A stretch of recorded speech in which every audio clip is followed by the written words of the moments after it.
이것으로서 결국 연결된 건 바로 극화돼 있다.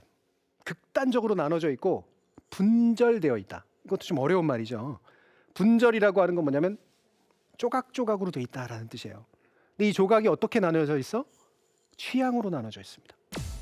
특정 정치적인 취향, 고양이를 좋아하는 취향, 강아지를 좋아하는 취향, 거북이를 좋아하는 취향. 아까 케바케라는 말을 썼듯이 개성이 굉장히 중요해지고 있기 때문에 따라서 취향이 갈라져 버립니다. 그런데 제가 이 가짜뉴스의 문제점에 대해서, 가짜뉴스라는 개념의 문제점에 대해서 얘기할 수밖에 없어요.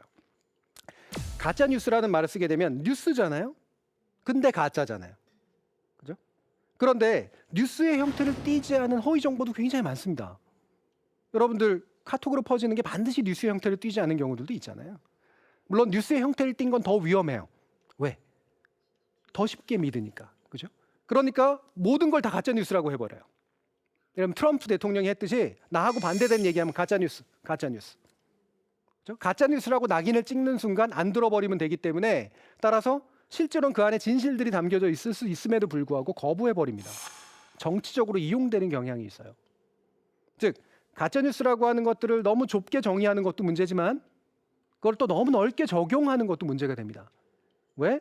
나한테 유리하면 넓게 적용하고 불리하면 좁게 하고 이런 식의 것들을 반복할 수가 있기 때문이에요. 또 한 가지, 우리가 가짜뉴스 그러면 흔히 책임을 누구한테 돌리느냐면 네이버, 다음, 포털, 구글 이런 데다가 많이 돌려요. 실제로 물론 책임이 있긴 있습니다. 하지만 더 큰 책임은 만든 자에게 있잖아요. 만든 자가 숨겨져 있죠. 그리고 제가 볼 때는 더 큰 책임은 기성 언론에게 있습니다. 왜? 한국은 가짜뉴스가 상당히 쉽게 금방 심각해졌어요.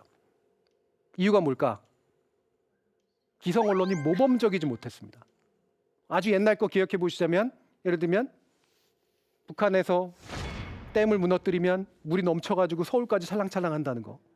확인해 보면 과학적으로 전혀 말도 안 되는 그런 이야기임에도 불구하고 정부가 거짓말을 했고 뉴스가 거짓말을 했었어요. 그 당시에는.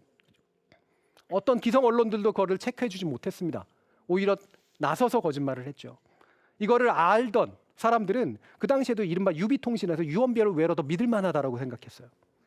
기성 매체가 조금이라도 더 신뢰할 수 있었고 조금이라도 책임지는 자세를 보였다면 문제가 좀 더 나았을 거예요. 하지만 우리는 복원할 대중매체 자체가 상당히 약한 상태입니다.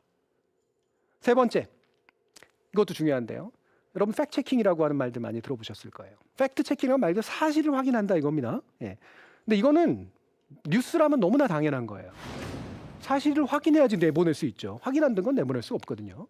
근데 수많은 뉴스들이 오보의 형태로 확인이 안 된 채 나오고 있잖아요. 팩트체킹 자체가 안 되고 있다는 얘기입니다.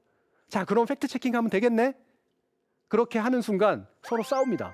이게 사실이네, 저게 사실이네. 사실은 싸우는 게 맞아요. 왜? 오랜 기간에 걸쳐서 확인되는 거거든요. 여러분들 심지어 보십시오. 커피가 몸에 좋을까요, 나쁠까요? 과학의 영역인데, 그죠? MSG가 몸에 좋을까요, 나쁠까요? 그죠? 사실은 이 두 가지가 되게 많은 건강에 관련된 거짓 정보들이 퍼뜨리는 대표적인 사례입니다. 근데 사실은 과학도 이거 가지고 여전히 다투고 있어요. 증거를 가지고. 하지만 주류적인 증거를 가지고 있는 것들이 이제 올라오게 되죠. 시간이 지나면. 그죠? 팩트체킹이라고 하는 건 한 번에 끝나는 것이 아닙니다. 오랜 기간에 걸쳐서 크로스 체킹이 일어나서 사실로 확정되는 것들이 나오는 거예요. 따라서 우리는 가짜뉴스라는 게 너무나 쉽게 퍼질 수 있는, 듣고 싶은 걸 듣는, 그리고 말하고 싶은 것만 말하는 이런 조건에 처해 있다라고 하는 것들을 명확하게 인식하고 좀 더 조심스럽게 가짜뉴스의 문제에 접근할 필요가 있다. 그래서 당장에 정말 위험한 것들을 먼저 제거하고 장기적으로는 가짜뉴스가 발붙이지 못할 수 있는 토양을 만드는 것, 이것이 중요하다라는 말씀을 드리고자 합니다. 오늘 강의는 여기까지입니다. 감사합니다.